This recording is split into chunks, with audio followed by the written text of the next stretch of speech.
Excellent work, Amarnath, of Rembrandt's self-portrait.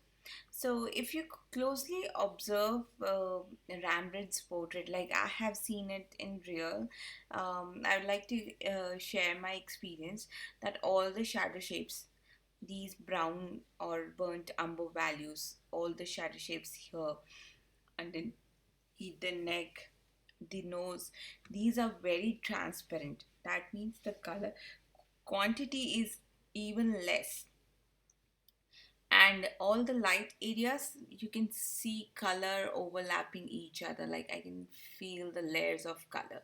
So when Rembrandt used to paint, he used to think like a sculptor.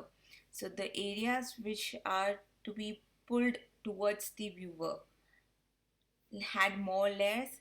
The areas which he needs to push back had less layers.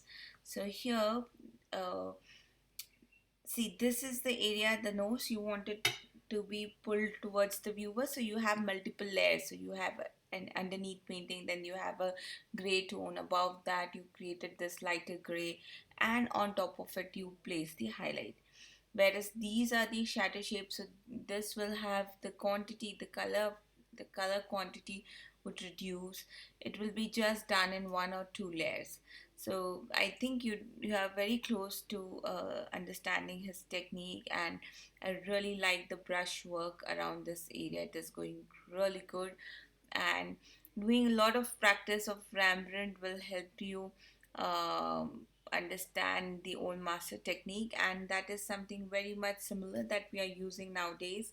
It's just that the old masters used to work for weeks, like after applying one layer, then they used to sand it down and then glaze and then apply the second layer.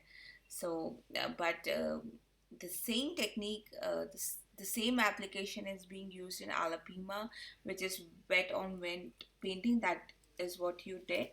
So in one or two sittings, we nowadays we finish a painting, and we don't wait for the layers to dry. Neither we go through that sanding process and all.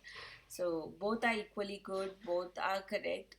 Uh, it's just the control of values, the brush mark, how big the value is, how big the area is, what is the shape of the area, and etc. Overall, really good work.